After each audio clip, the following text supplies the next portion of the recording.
Bismillahirrahmanirrahim. Assalamualaikum warahmatullahi wabarakatuh. Alhamdulillahirabbil alamin. Wassalatu wassalamu ala asyrofil anbiya'i wal mursalin wa ala alihi wa ashabihi ajma'in. Amma ba'd. Dari dan tersebut marilah kita panjatkan kepada Allah Subhanahu wa taala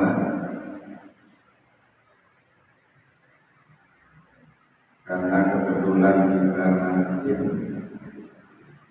ada di akhir bulan Syawal. Istilahnya kalau kata orang ya katakan masih bau-bau dodol. Semoga kita berharap kepada Allah, semoga Allah menjadikan kita minal aajizin al-gharibin al-mamduhin wa afiyatin fid dunya wal akhirah. Mudah-mudahan amal kita Ramadan yang lalu mengantarkan kita menuju keistiqomahan di dalam menjalankan agama. Minal aajizina al-gharibin. Kemudian kita juga Allah jadikan sebagai minal aajizina al-rahman, orang-orang yang berkeberuntungan dengan kasih sayang Allah Subhanahu wa taala. Dan Allah jadikan kita minal maqbulin, ibadah-ibadah kita diridhoi oleh Allah Subhanahu wa taala. Amin. Shalawat dan salam senantiasa tercurahkan pada junjungan kita Nabi Muhammad sallallahu alaihi wasallam. Dalam pengajian kita ini mengawali kita tiap minggu pagi. Saya mengawali dengan membahas kalimat hauqalah. Kalimat hauqalah itu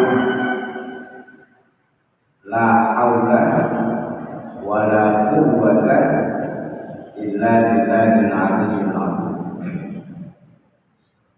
Kalimat ini sangat familiar di dalam keseharian kita. Kalimat ini sering kita ucapkan.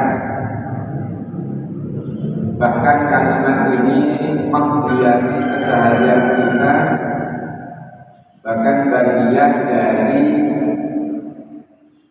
refleksi dari hati dan kita. Namun mungkin perlu pendalaman sehingga kalimat ini menginspirasi ruhiyah dan batiniyah kita menuju ke tauhidan yang kokoh. Karena ini bukan kalimat, kalau kata anak muda, bukan kalimat abal-abal. Ini kalimat yang berkonotasi banyak hal. Yang pertama, kalimat hauqalah ini merupakan kalimat yang bisa menghantarkan ketauhidan kita kepada Allah, istiqomah kita kepada ketauhidan Allah itu semakin kuat. Yang kedua, kalimat hauqalah ini adalah kalimat yang bisa menggambarkan nilai-nilai tasawuf atas karunia dan nikmat Allah yang Allah limpahkan kepada kita. Yang ketiga, kalimat hauqalah ini adalah kalimat yang bisa menghantarkan kita menuju kesempurnaan ibadah. Nah, nanti kita bahas satu-satu. Banyak hal, tapi saya ambil tiga tadi.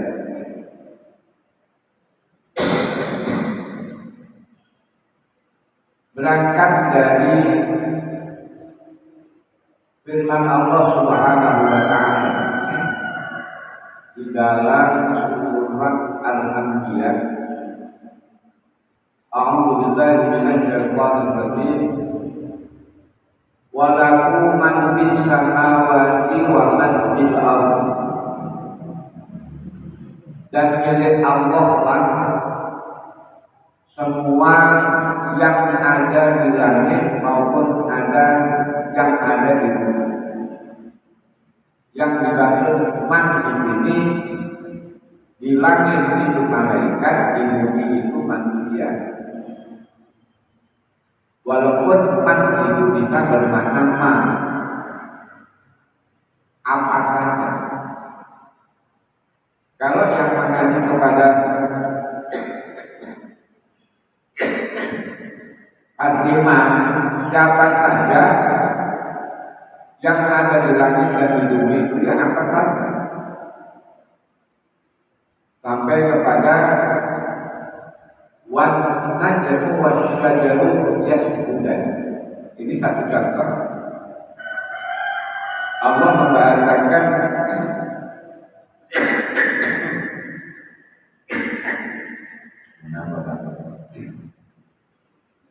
Allah membahasakan wan najmu wasyajaru yasjudan.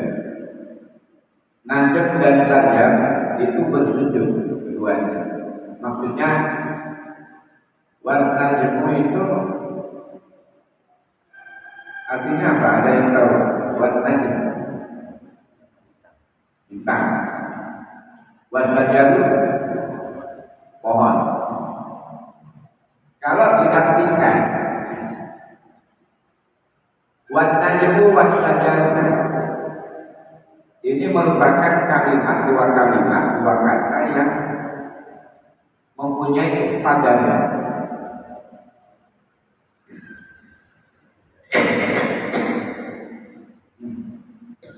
Kalau dalam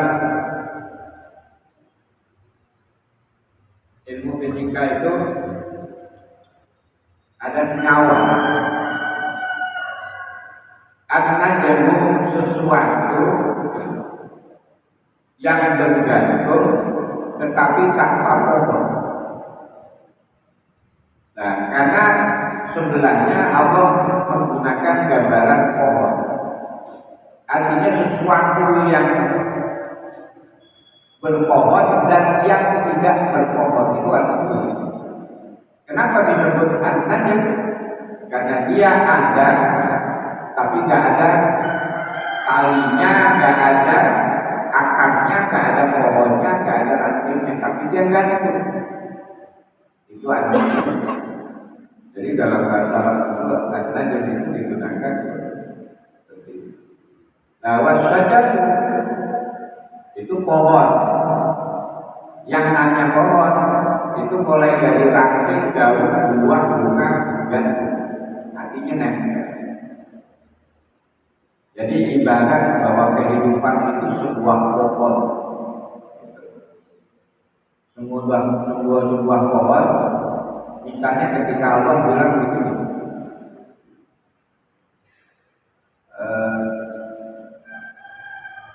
alam taru kaifa yadullahu masalan kalimatan thayyibatan kasajaratin thayyibatin asluha fis sama wa farqa asluha fil ardi wa farquha fis sama.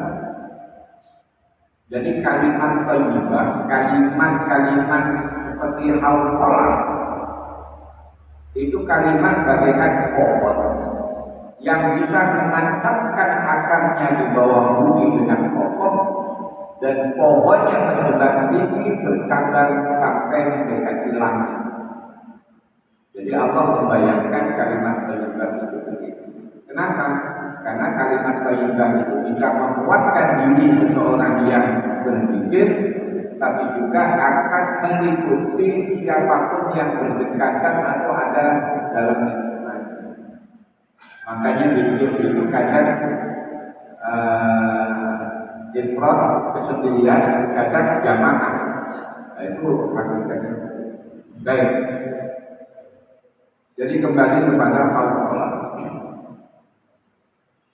Maka man bisama wa man bil itu lebih banyak karena Al-Quran memakan malaikat dan manusia.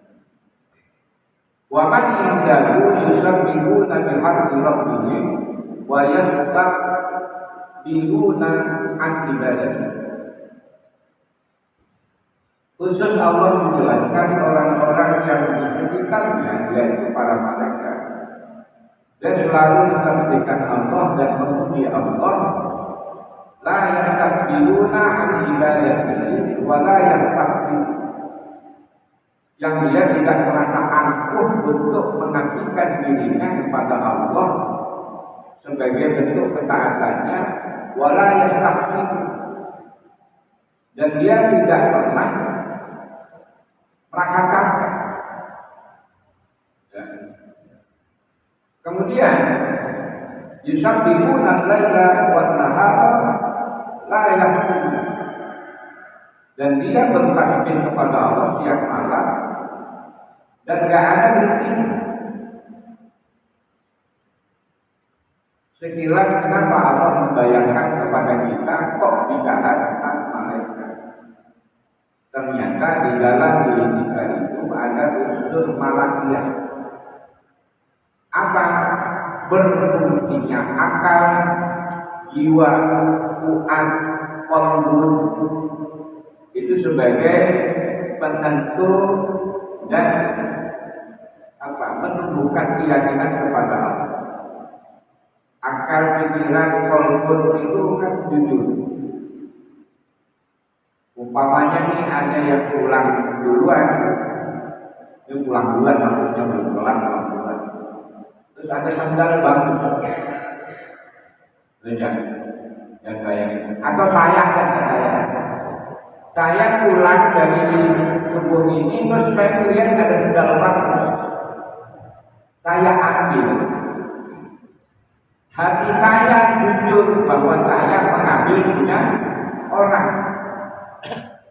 Tapi nafsu saya bikin jangan ketahuan itu kita. Tetap sampai rumah hati kita jujur cepat. Adalah orang pasti umumnya Assalamualaikum warahmatullahi wabarakatuh. Mohon maaf sandal saya hilang kata ketua KM. Saya tahu berarti sandal yang saya ambil sandalnya ketua. Itu hati jujur sampai kapanpun hati tidak akan pernah bukan ini punya keluarga. Itu hati yang membuat tidak jujur itu nafsu. Makanya hati kalau kita belenggu dengan nafsu antara mulut sama hati itu kakak mati, kakak cocok. Baik. Allah ini menyadarkan pada kita bahwa ada sisi-sisi malakiyah di dalam diri kita, yaitu bagaimana berlaku taat kepada Allah Subhanahu wa Ta'ala. Karena Allah itu mengatakan malaikat la ya'sunallah ma amarahu wa yaf'aluna ma yu'mar. Baik. Malaikat itu kalau diperintah sudah. Kalau dia sudah berjanji, saya mau doain semua orang yang beriman, itu konsisten. Kalau kita kan berjanji mah kebanyakan bolong itu innallaha wa malaikatahu yusholluna 'alan Allah dan malaikatnya berselawat kepada Nabi. Tahu kan selawat Allah kepada Nabi sama malaikat berselawat kepada Nabi? Karena selawat itu barokah. Mana selawat itu barokah. Nah, Allah itu berselawat kepada Nabi kata Abbas radhiyallahu anhu yubayyinuna Allah ala Nabi Muhammadin bi rahmatihi wa ridwanihi. Artinya apa? Allah memberkahi Nabi dengan kasih sayangnya dan ridwannya. Artinya apa? Kasih sayangnya memenuhi karakter Nabi sehingga Nabi juga punya dosa. Dan Allah meridhai segala daya dan upaya yang dilakukan oleh Nabi walaupun sampai terbimbing dengan segala bentuk keburukan, dicaci maki, diludahi, dikejar-kejar dari mati ini. Tapi Allah ridha Nabi adalah orang yang pertama yang memasuki surga. Nah, kemudian selain kepada Nabi, Allah itu bersolawat kepada kita. Salah satunya orang yang selalu istirja. Istirja itu inna lillahi wa inna ilaihi raji'un. Selanjutnya ayat bilang, ulaika alaihim sholawatun. Orang-orang yang begitu mendapatkan sholawat. Yang kedua, orang yang zikirnya enggak pernah berhenti. Ya ayyuhalladzina amanu dzkurullaha dzikran katsiran wa sabbihuhu bukratan wa asila. والذي يصلي عليكم وملائكته ليخرجكم من الظلمات إلى النور وكان بالمؤمنين رحيما. أولئك عليهم صلوات. Nah, sholawat Allah kepada kita sebagai hambanya, yubayyinuna Allah Ta'ala ala abdihi bi rahmatihi wa maghfiratihi wa ridwanihi. Jadi kalau kita memang butuh ampunan, kalau Nabi sudah punya dosa, maka yang kita butuhkan sholawat Allah kepada kita itu adalah keberkahan dengan rahmat, ampunan dan ridho. Nah, itu sholawat Allah. Nah, malaikat sholawat itu benar. Malaikat sholawat malaikatu ala abdillah. Sholawat malaikat kepada hamba Allah. Ya da'una wa yastaghfiruna lil mu'minin. Yaitu berdoa dan memohonkan ampun kepada setiap orang yang beriman. Ini kita kagak nengok-nengok ke belakang, itu malaikat lagi serius. Cuma kita enggak dikasih lihat sama Allah. Di surat Ghafir atau surat Al-Mu'min itu ada begini. Alladzina yahmiduna al-'arsha wa man 'indahu yusabbihuna bihamdi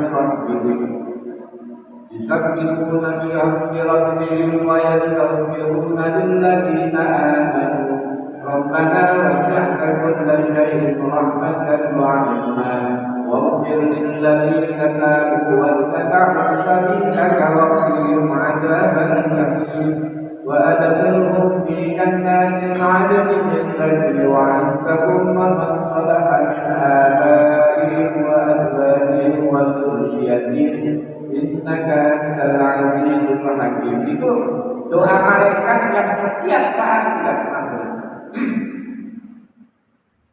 Maka manusia punya potensi kayak malaikat. Jangan berhenti ngedoain waktu di dewek apa orang lain. Ada hal yang ampunan saja. Itu Allah bilang ma'lam annahu la ilaha illa hu wastaghfir li dzambika walil mu'minina. Makanya Allahumma ighfir lil muslimina wal muslimat wal mu'minina wal mu'minat. Bapak sering berdoa itu kan? Pada kenal itu. Nah, itu hebatnya Islam. Orang pada kenal yang penting seiman seislam, pokoknya kita doain. Setiap manusia punya istiqomah yang kuat tentang itu, maka semuanya nyambung. Memang kadang-kadang ini malaikat oke. Malaikat Israel. Habis kita doain. Wa maghfiril muslimina wal muslimat wal mu'minina wal mu'minat. Keluar dari masjid kita dia benar apa saudara kita. Kata malaikat tadi kita doain, sekarang mati-mati. Ya enggak? Sering nggak kita begitu? Kenapa? Karena hatinya nggak cukup. Nah ini penting. La haula wala quwwata illa billah. Jadi intinya di ayat itu mengatakan yusabbihu al-laila wan nahar la yah. Dia selalu bertasbih yang malam tidak pernah. Nah, mentasbihkan Allah itu adalah tanzihullah ta'ala wa tabaraka inasih. Bagaimana menghindarkan Allah dari prasangka buruk, ucapan buruk, perilaku buruk. Seberapapun Allah menciptakan musibah dalam alam kita nggak boleh Allah begini amat. Masya Allah, Allah kan lagi semuanya ujian kita. Betul. Apalagi nanti yang baik. Alhamdulillah ya Allah, Allah percaya. Itu inti dari makna kita. Dan ungkapan hauqalah itu bagian dari pentasbihan Allah. Jadi pahamnya kan juga kita haula. Makanya Ibnu Abbas radhiyallahu anhu ketika ditanya bagaimana sih mentasbihkan Allah, saya dapat dari Rasulullah itu subhanallah walhamdulillah wa la ilaha illallah wallahu akbar. Itu dari Rasulullah. Tapi Ibnu Abbas nambahin la haula wala quwwata illa billah. Jadi secara mudah mentasbihkan Allah itu contohnya ya subhanallah walhamdulillah wa la ilaha illallah wallahu akbar wa la haula wala quwwata illa billahil azim. Cuman ini kita bahas pas la haula. Nah, artinya gimana cara mengatakan la haula wala quwwata illa. Nabi pernah ditanya oleh Muhammad. Ceritanya ada seseorang zakat habis sholat. La haula wala quwwata illa billah. La haula wala quwwata illa billah. Colek sama Rasulullah. Jadi tahu kan artinya. Terus sahabat itu bilang Allah dan Rasulnya yang lebih tahu. Artinya begini ya teman-teman. Tidak ada dalil yang bisa menghindarkan diri kita dari segala bentuk keburukan kecuali Allah. Maksudnya begini, Allah itu kalau mengatakan langkah dan rugi mati. Artinya kalau itu sebuah keburukan menurut pikiran kita tidak menghindar kecuali Allah sendiri yang menghindarkan kita dari keburukan yang kita. Tapi kan Allah menciptakan keburukan itu bukan hanya untuk merendahkan kita,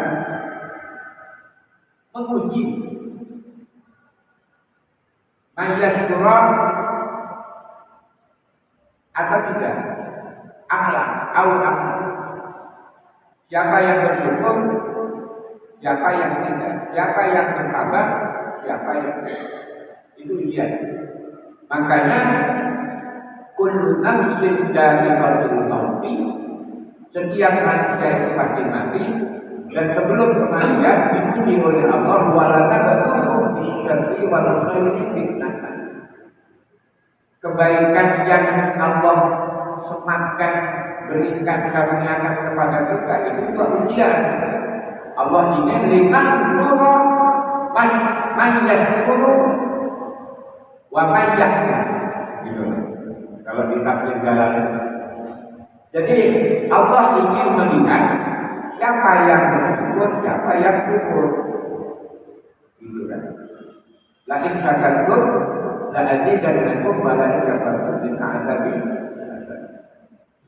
Nah, haqqan la haula wa la quwwata illa billah. Selain sebagai kalimat yang menguatkan akidah, tapi juga kalimat yang menggambarkan rasa syukur. Jadi tadi menguatkan akidah, meyakini bahwa kita ini lemah, tidak punya tenaga, tidak punya daya, kecuali apa yang dikaruniakan oleh Allah Subhanahu wa Ta'ala. Maka ketika seseorang di dalam ibadahnya atau di luar ibadahnya merasa bahwa tidak punya kekuatan apa-apa kecuali Allah yang memberikan daya dan kekuatan, maka dia pasti akan bersyukur. Dan dia akan mengucapkan hauqalah ini dengan kesyukuran. Maka ungkapan kata syukur dari mana? Begini, di alam semesta ada kekuatan atas sebab adanya daya. Tahu unsur bumi kan? Bumi ini yang kita pijak. Ketika magnet yang segede ini tertangkap di dasar bumi, di pelataran bumi, goyang nggak? Magnetnya goyang nggak? Padahal bumi itu berputar, kecepatannya itu 740 km per jam. Itu paling dan kalau 740 km per jam itu kecepatan berapa kalau berjalan? Cepat. Coba difisikkan. Tapi kita merasa tenang kan? Karena Allah menciptakan daya sehingga bumi memiliki kekuatan gravitasi. Dalam ilmu fisika, di inti bumi itu ada partikel yang bertanggung jawab atas daya cengkram yang disebut dengan gravitasi bumi. Sehingga seberapa kencangnya bumi memutari matahari dan rembulan, tapi kita hanya bisa tidur nyenyak. Pernah gak berpikir seperti itu? Di inti bumi ini namanya good particle. Good particle itu adalah partikel yang memiliki daya, dan dialah yang bertanggung jawab atas gravitasi bumi, sehingga gunung setinggi apapun dia tetap tenang. Pohon ditiup angin kencang karena ada gravitasinya, dia masih terpancar di dalam tanah. Manusia orang kayak apa begini tetap tidak akan pernah lepas dari bulan. Yang lebih hebat, karena adanya ikatan itu, gravitasi itu, sehingga inti bumi yang berisikan magma, bara api yang sangat panas, itu tidak pernah membakar permukaan bumi. Kenapa? Karena ada good particle. Nah, good particle itu menutupi bara api yang ada di bumi itu dengan mineral padat, tanah, batu, pasir, air. Di samping itu bisa menghidupkan segala macam bentuk tanaman, dan termasuk inti dari kehidupan kita itu adalah air. Tapi air berfungsi sebagai isolator terhadap panasnya bumi. Makanya kalau ada letupan-letupan gunung berapi, itu memang di dalam bumi ada api yang menyala. Siapa yang membuat daya partikel itu? Kira-kira Allah. Allah menyembunyikan. Nah, ketika partikel yang disebut partikel ini diambil oleh Allah, maka daya cengkram terhadap gravitasi bumi itu akan hilang, lepas. Maka yang terjadi apa? Al-Qari'ah wal-Qari'ah wa ma adraka mal-Qari'ah yauma yakunun nasu kal-qawajil mabthus wa takunul jibalu kal-'ahsil manfus. Gunung-gunung tercabut, lepas antara dicabut ya kekuasaan Allah mencabut berpartikelnya sehingga gunung kayak tercabut. Padahal lepas dari ikatan gravitasi. Manusia sudah tidak bisa kendor begini dari belincakan kemana-mana. Karena material bumi, mineral pada bumi itu sudah tidak bisa lagi menahan panasnya bumi. Maka meledak. Kalau menggambarkan partikel itu bagi Allah gampang banget, kita saja paham. Tahu petasan? Petasan itu partikelnya hanya bagian yang kecil senyawa dengan api. Coba petasan yang segede-gede pegang kalau hancur. Dan partikel ini itu dikumpulkan satu sebesar bola basket atau bola basket begitu. Itu kalau dilemparkan ke planet hancur lagi. Jangan lagi dilemparin oleh Allah. Dicabut dari bumi, maka yang terjadi watakul dibagikan di firman. Watakul nasukan walojik. Maka itu sebenarnya. Dan jawabannya ini belajar fisika lagi ya. Nah, ke tubuh kita di dalam kehidupan energi, partikel yang paling kecil itu disebut atom. Pada tahun 1864 ditemukan ada partikel yang ada di dalam atom. Ditemukan atom itu ada elektronnya, terus ada proton. Ternyata proton dibelah lagi, dimulai lagi ada proton dan neutron. Terus setelah dipilih lagi antara proton dan neutron, itu ada partikel yang lebih kecil lagi, tapi menjadi keamanan proton dan neutron, namanya quark. Nah, elektron yang di luar ini tidak akan dia bergerak terus berputar. Tapi kalau ada benturan antara proton dan neutron terus dia melakukan kontakan tertangkap dengan elektron, maka akan terjadi ledakan yang baru. Maka jadilah itu bom atom.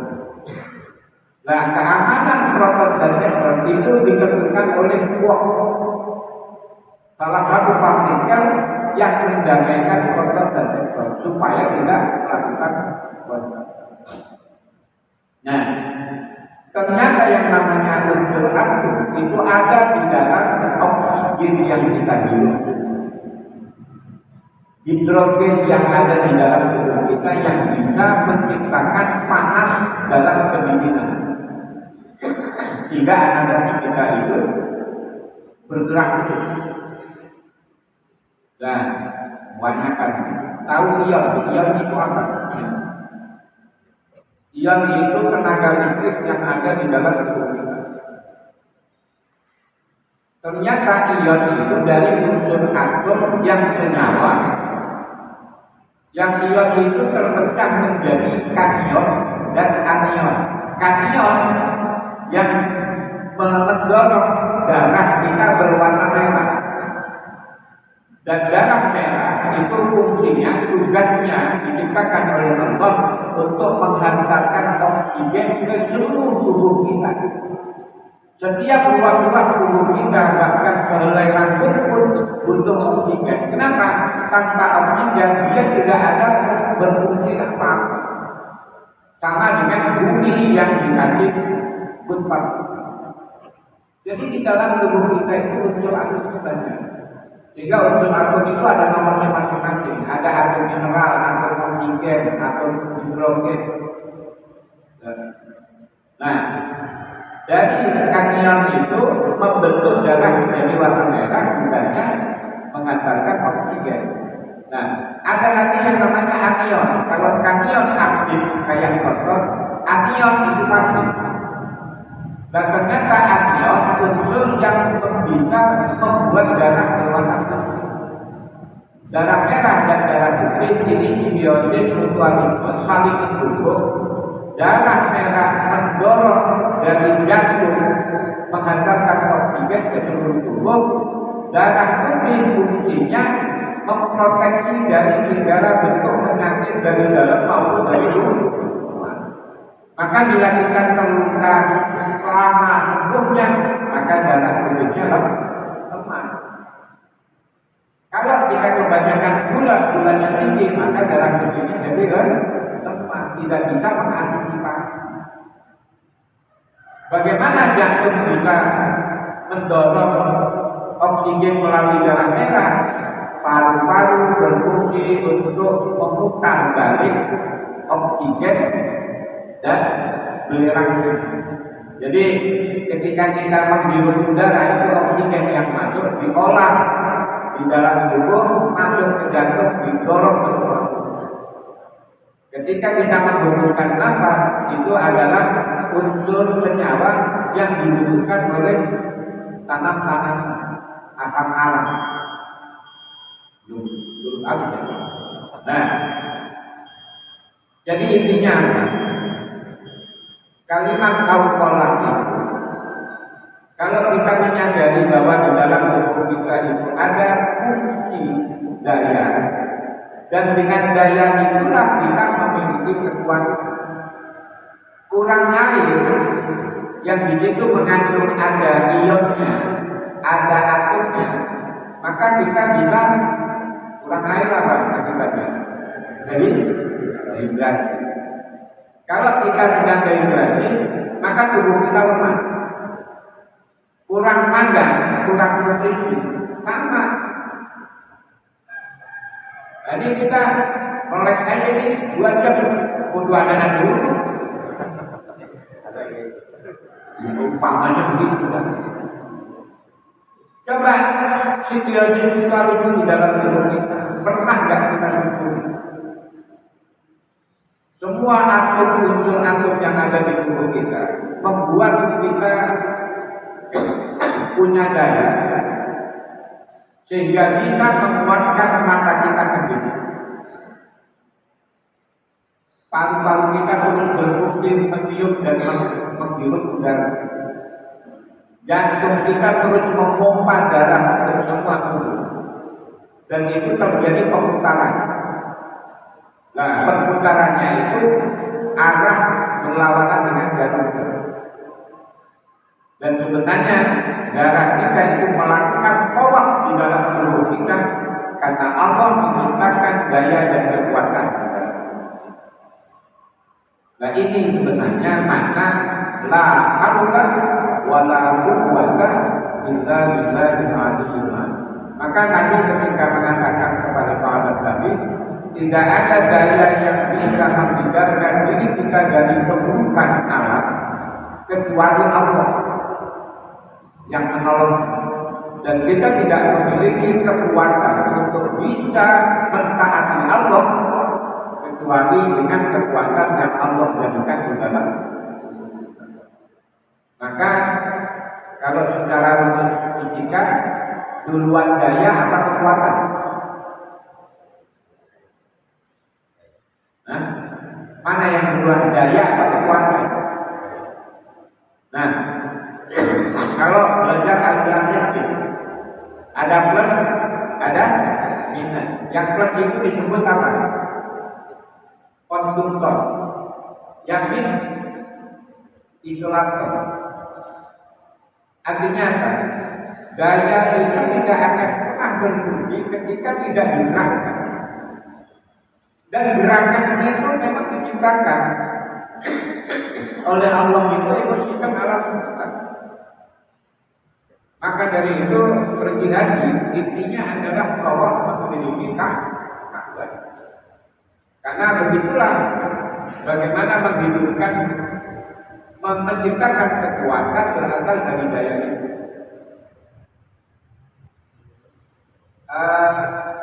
Gugusan bintang itu disebut apa? Yang belajar fisika, galaksi. Ya, galaksi itu ada bumi, bulan, matahari, planet yang lain. Nah, itu memiliki daya dan kekuatan masing-masing sehingga terbentuklah angkatan alam seperti itu. Dan itu tidak boleh diam, bergerak terus supaya daya dan kekuatan itu bersimbiosis bekerja sama. Makanya yang berputar itu bulan apa bumi? Hubungan bulan dengan bumi. Yang memutari itu bulan memutari bumi atau bumi memutari bulan? Bumi memutari bulan. Jadi kalau ada nunggu pagi atau siang, itu nunggu jalannya matahari atau nunggu jalannya bumi? Karena kita tidak pernah meyakini hal itu. Sebenarnya bumi yang berjalan, berjalannya bumi ke timur apa ke barat? Ya. Karena kita sudah, wah matahari sudah di barat, oh matahari sudah di timur. Yang benar yang mana? Secara ilmiah juga. Bumi berada di timur bulan, bumi berada di sebelah barat. Itu yang disebut malam. Berarti kalau kita ngadep bulan bumi berputar begini, berputarannya dari arah ke kanan, dari kanan ke kiri atau dari kiri ke kanan? Kalau kita lihat bulan, bumi, buminya jalan kemana? Ini kan, dari ke timur ke barat. Tapi karena asumsi kita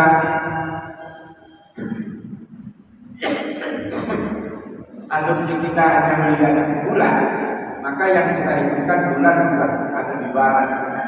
Padahal bumi yang karena bulan juga memutari matahari. Itulah fakta.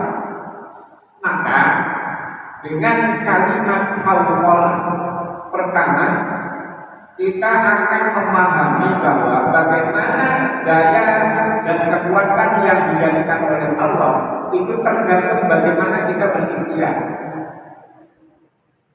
Daya akan melemah ketika kita makan sembarangan. Kalau makan kita penuh bergizi, makanan bergizi, maka daya dan potensinya akan berkembang terus.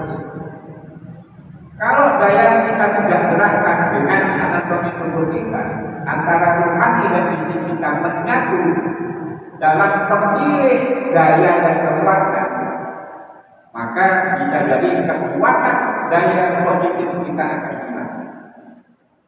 Maka kita harus selalu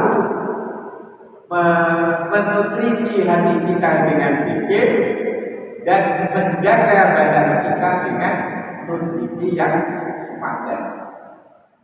Maka inilah inti bahwa kalimat Allah itu adalah kalimat yang bisa menguatkan akidah kita dan juga bisa menguatkan tubuh kita. Itu dengan kesadaran bahwa Allah menciptakan daya itu dari unsur bumi dan harus disupport dengan apa yang dibutuhkan oleh bumi. Maka seharusnya kita ini berterima kasih kepada bumi atas nama Allah, karena kita diciptakan dari bumi. Bumi itu apa? Tanah. Makanya tanah itu sebenarnya secara hakiki dia bisa berbicara. Kenapa? Karena kadang Allah itu mengingatkan kita pada awal diciptakan. Kamu itu kan dari tanah. Dan tanah itu akan berbicara sehingga Rasulullah itu bilang kalau kamu sholat sunat jangan di satu tempat, pindahlah. Kenapa? Supaya bumi itu akan menjadi saksi atas keberadaan kita. Kan begitu kan? Kenapa kalau sholat sunat berpindah begini ketemu terang gitu? Itu karena Rasulullah ingin menyadarkan kita bahwa bumi itu bisa bicara.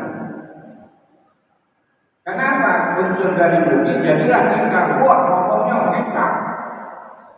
Itu bumi. Makanya Rasulullah itu mengatakan, kalau ada orang sholat nanti itu bumi ngeluh. Ya Allah, kalau orang yang sering lewati kita kan orang rajin masjid, orang sholat, nanti kita kan dilewati lagi. Dan bumi nanti itu akan menjadi materi yang paling penting di hadapan Allah tentang perilaku. Coba semua anggota tubuh kita kalau bukan dari unsur bumi apa? Ini khaliqul babarat min khalqin amalin. Sesungguhnya aku ciptakan fisik dari manusia itu dari sol itu abdul badani, tanah liat, segumpal tanah liat. Min hamalin masbur, karena iman itu turabul aswad, yaitu lumpur yang dikotorkan. Kenapa?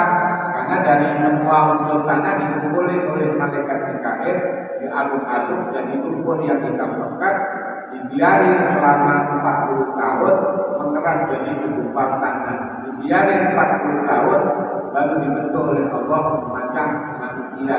Itu juga belum bisa berfungsi karena rohnya belum dinasti. Pernahkah kita menyadari proses penciptaan dari materi yang sudah itu sehingga kita sombongnya bermakna? Maka terjadi kalimat al-qalam yang pertama menguatkan intikad kita, akidah kita. Yang kedua, kalimat al-qalam menyadarkan kita tanpa daya dan kekuatan yang membuatnya karena kita tidak berfungsi apa-apa. An-nasu unasan itu bergerak. Jadi disebut unasan itu karena bergerak. Bisa berpindah, bisa bergerak. Maka anas itu akar katanya dari unasan. Maka tanpa pergerakan yang memang diciptakan oleh Allah kita tidak bisa. Maka dalam keburukan kita harus sadar kepada Allah, dalam kebaikan kita harus sadar kepada Allah dengan syukur dan sabar. Yang ketiga, kalimat Allah itu menghindarkan diri kita dari kesombongan. Seharusnya ketika la haula wala quwwata illa billah sadar itu sombong amal. Itu kan bukan tanah, bukan tanah. Kalau tidak Allah yang ngasih partikel-partikel atom-atom di tubuh kita nggak bakalan bisa bergerak. Kenapa orang mati tidak bergerak? Kenapa? Partikelnya dihilangkan oleh Allah, sehingga tidak lagi bisa menjadi media penempatan ruh itu. Makanya fisik kita tergantung apa yang dibutuhkan dan apa yang ada di muka bumi, tanaman dan ya hayawan dan alam. Dan disitulah Allah menciptakan partikel-partikel kombinasi dari semua unsur berfungsi. Masya Allah. Begitu hebatnya Allah. Hanya dengan kalimat al-qalam itu kita harusnya sadar. Dan yang ketiga, yang keempat, kalimat al-qalam itu adalah kalimat yang bisa menumbuhkan diri kita untuk menempatkan Allah sebagai zat satu-satunya yang hak disembah, yang tidak boleh disensi-sensi. Artinya kita harus selalu husnuzon, nggak boleh suudzon. Karena kalau suudzon tetap aja kita dikembalikan. Wa inna ilaihi rajim, pasti akan kembali kepada Allah. Kalau kita bisa membebaskan diri dari kekuasaan Allah, boleh kita tolong, boleh kita takabur, boleh kita lawan Allah. Kalau kita bisa bebas dari kekuasaan Allah, bisa nggak? Nggak bisa. Emang nafas kita yang bikin siapa? Kedipan mata kita. Kita ngerti sudah berapa tahun? Pernah nggak ketika ngerti? Kalau kamu menggunakan kalau bukan konsep mana kita mungkin merem banget. Makanya Abu Bakar As-Siddiq itu membuat ritme keterikatan kepada Allah antara syukur dan sabar, syukur dan istighfar itu menggunakan ritme tarikat dan bukan nafas.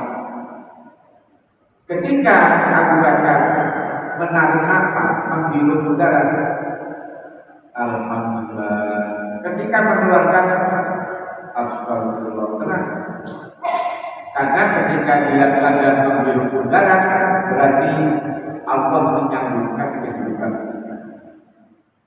Ketika menghembuskan nafas, maka istighfar, karena Allah mengeluarkan bermacam-macam fosil penyakit yang bisa membahayakan. Dan paru-paru itu fungsinya bukan hanya menghirup oksigen ke dalam tubuh kita, tapi stabilitas keamanan tubuh kita itu ditentukan fungsi paru-paru kita. Coba hidung tutup pas, nggak usah lama-lama dijaga. Apa yang terjadi? Ya itulah syukur kita itu sangat istighfar. Maka marilah tumbuhkan rasa syukur kita itu dengan kalimat la haula wala quwwata illa billahil aliyyil. Ada 4 kunci. Pertama, kekuatan akidah. Yang kedua, kesadaran kita tidak memiliki kekuatan apapun kecuali dari Allah. Yang ketiga, menyadarkan kita untuk tidak bersikap dosa. Yang keempat, sebagai bentuk pensucian Allah, artinya menempatkan Allah pada posisi yang sebenarnya. Wa wada'al haqqu 'alal haqq. Tanjihullah ta'ala.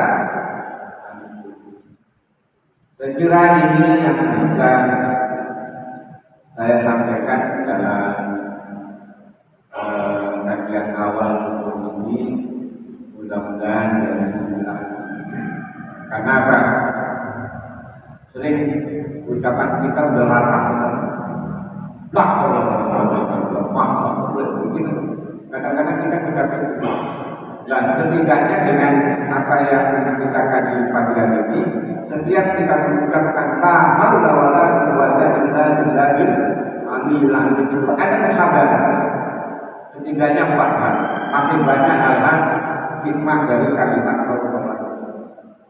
Ada pertanyaan?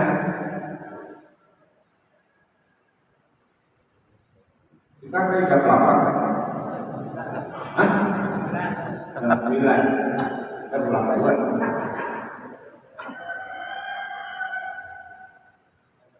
Silakan kalau ada yang mau tanya, mungkin ibu-ibu, bapak, itu ada.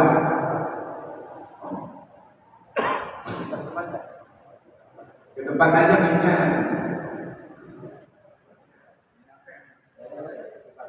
Hah? Oh.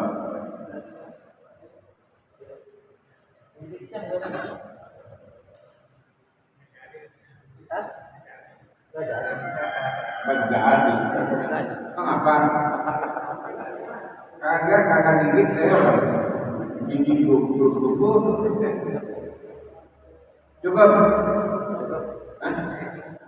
Cukup ya.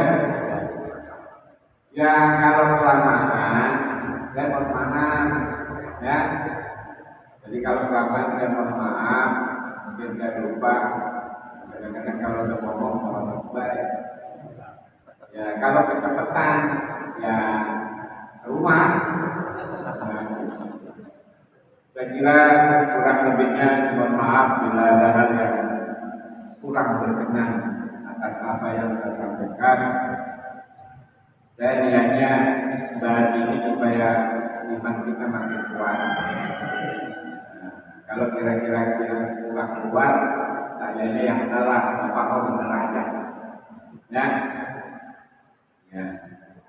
Mudah-mudahan kita semua dikuatkan iman dan takwa kita kepada Allah dan selalu penuh rasa syukur dan kesabaran menghadapi realita kehidupan yang demikian kompleks.